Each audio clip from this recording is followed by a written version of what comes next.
شرار ابو لہبی کی بات آئی ہے تو یہ زمانہ جو بڑا سخت ہے ہم سب کے اوپر. میں اپنی تقریر کو سمیٹ رہا ہوں اور یہ کہتے کہتے مجھے مولا کائنات جو باپا ہیں امام حسن کے، ان کے حضور مبارکباد پیش کرنی ہے، کر بھی چکے ہیں، پھر بھی کریں گے. جناب زہرا کے حضور بھی پیش کر چکے ہیں امام زمانہ کے توسط سے. ہم اس وقت کوئی بھی کام کریں یہ یاد رکھیے ادب کا تقاضا یہ ہے. اور یہ ادب کہاں سے ملے گا آپ کو؟ یہ ادب ملے گا سورہ قدر سے. سورہ قدر سے جو قرآن مجید کی ایک انتہائی باقدر عظیم القدر صورت ہے، جو بتاتی ہے اِنَّا أَنزَلْنَاهُ فِي لَيْلَةِ الْقَدْرِ وَمَا أَدْرَاكَ مَا لَيْلَةُ الْقَدْرِ لَيْلَةُ الْقَدْرِ خَيْرٌ مِّنْ أَلْفِ شَهْرٍ تَنَزَّلُ الْمَلَائِكَةُ وَالرُّوحُ فِيهَا وَإِذْنِ رَبِّهِم مِّن كُلِّ أَمْرٍ. اس دن اس رات میں بھی سارے امر حکیم سب کے سب فرشتے لے کے آتے ہیں کسی صاحب امر کے پاس. اب وہ لے جانے والے کسی زمانے میں محمد مصطفیٰ کے پاس جاتے تھے جب وہ غار حرا میں ہوا کرتے تھے. وہ ملائک وہاں پہنچتے تھے. جب کبھی وادی صفین میں امام معصوم کے پاس آتے تھے جب علی وہاں ہوتے تھے. نجف کی وادی میں آئے جب وہاں ہوتے تھے علی. جب مدینہ کی گلیوں میں حسن اور حسین کھیلتے تھے تو یہ پیغمبر اللہ کے امر لے کے ان کے پاس وہاں آتے تھے. اب یہاں سے ہوتے ہوتے زمانے آخر الزمان، ہم آخر الزمان میں بیٹھے ہیں. آخری امام کے زمانے کو آخر الزمان کہتے ہیں. اس آخر الزمان کا تقاضا یہ ہے کہ وہ امر امام زمانہ معصوم کائنات کے حضور میں پیش ہوتے ہیں. اسی لیے میں اس آیت سے اخذ کرتے ہوئے ہمیشہ اپنے سننے والوں کی خدمت میں کہا کرتا ہوں جو بھی ہدیہ رسول کی خدمت میں پیش کرو، جناب زہرا کی خدمت میں پیش کرو، کہانی پڑھو، معجزہ پڑھو، نظر دو، نیاز دو، دعا کرو، سب کے سب وسیلہ امام مہدی علیہ السلام کے ذریعے جانا چاہیے.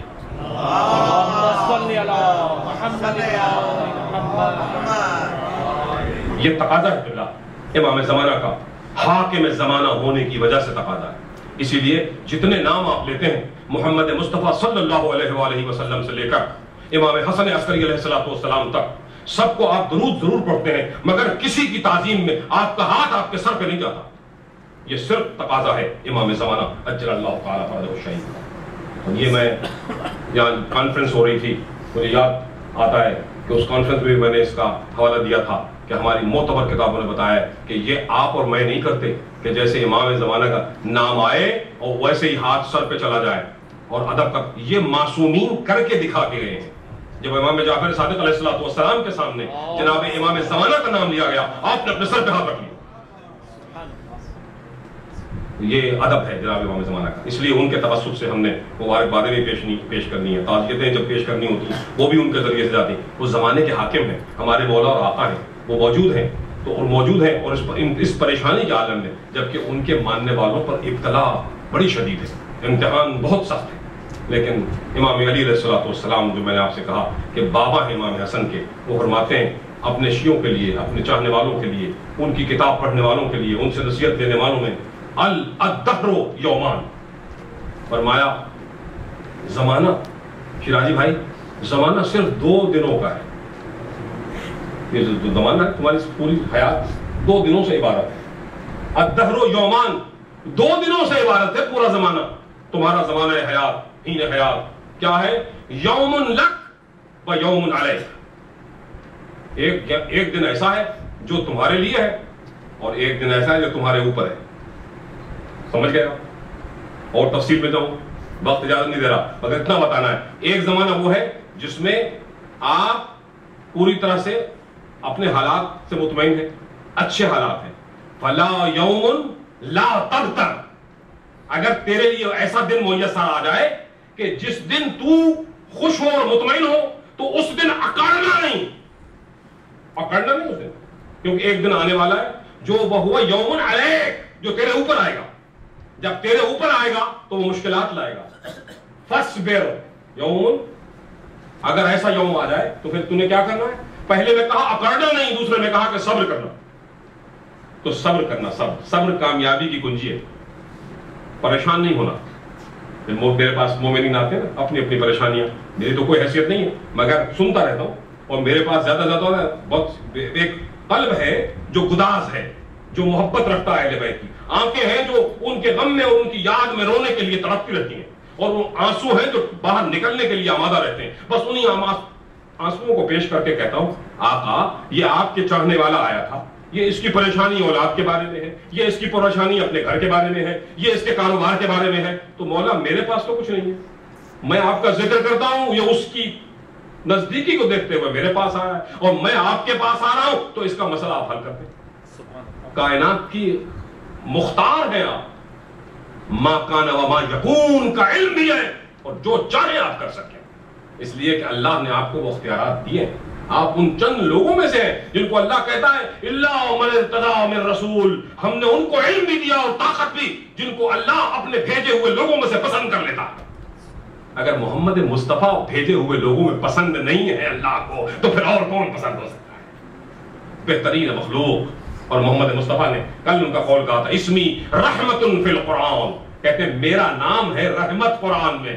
اور کوئی بھی خیر کے پاس جانا چاہے، کوئی بھی اپنے لیے رحمت طلب کرنا چاہے، تو رحمت میں ہوں، مجسم رحمت. کیسے ہو سکتا ہے کہ مجھ سے دور ہوتے ہوئے یا میرے حسن اور حسین سے دور ہوتے ہوئے رحمت کا حصول اس کے لیے ممکن ہو سکے؟ ہم آپ کے حضور میں حاضر ہوئے ہیں مولا، ہم رحمت کے متمنی ہیں، رحمت الہی کے. آپ مجسم رحمت ہیں. آپ کو حسن اور حسین کا واسطہ، جن کی محبت میں آپ نے آنسو بہائے، جن کے جسم کے ٹکڑوں کو، جسم کے مختلف حصوں کو آپ پیار کرتے تھے. اے پروردگار کے حبیب، اے اللہ کے ہادی برحق، ہم آپ کے حضور، آپ کے دروازے پہ آئے ہیں، مبارکباد بھی دینے آئے ہیں، اور حسن کے نام کے سوالی بن کے بھی آئے ہیں. تمام جو لوگ یہاں موجود ہیں ان کی دعاؤں کو مستجاب کرا دیجیے. ان کی تمام جو حاجتیں ہیں ان کی قضا کے لیے آپ ہمارے شفیع اور ہماری سفارش کرنے والے بن جائیے. ربنا تقبل منا انک انت السمیع العلیم بجاہ محمد وآلہ المعصومین.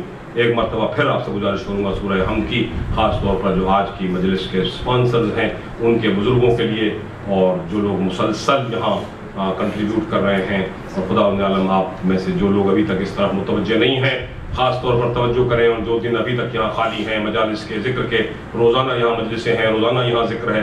خدا عالم آپ کو توفیق دیتا رہے، حسینیہ والے اس سے بڑھ چڑھ کر بہترین مجلسوں کا آغاز کا انتظام کرتے رہیں، اور یہ سلسلہ جو ہے وہ آگے بڑھتا رہے. خدا ان سب کے درجات کو بلند فرما، اللہ منتظمین کے درجات کو بلند فرما. میری بہنیں اور بیٹیاں جو اس کار خیر میں پس پردہ سے شریک ہوتی ہیں ان کے درجات کو بلند فرما، ہمارے موسوی صاحب کے درجات کو بلند فرما. اے اللہ ہمارے بھائی جو رضاکار، ہمارے الباب بھائی، دوسرے محمد بھائی، اور جو جتنے لوگ یہاں پر شریک ہوتے ہیں، اے اللہ ان کی توفیق میں اور اضافہ فرما، ان کے بچوں کی توفیق میں، اور یہ نوجوان جو بچے یہاں موجود ہیں اے اللہ ان کو توفیق دے کہ یہ آگے بڑھ کر اس حسینیہ کی تمام کاموں کو اپنے ہاتھ میں سنبھال لیں. اے اللہ ہمارے موسوی صاحب نے جو اس حسینیہ سے اتصال کرتے ہوئے ایک اور پودا لگایا ہے علی علی اسکول کا، اس کو بھی ترقی عطا فرما، اور اس کے ذریعے سے علی علی علی والوں کے دلوں کو خوشنودی اور خوشی عطا فرما دے. اے اللہ ہمارے درجات کو بلند فرما، ہمارے گناہوں کو معاف کر دے، ہمارے مرحومین کے درجات کو بلند کر، اور ان کے لیے ایک سورہ فاتحہ. بسم اللہ الرحمن الرحیم.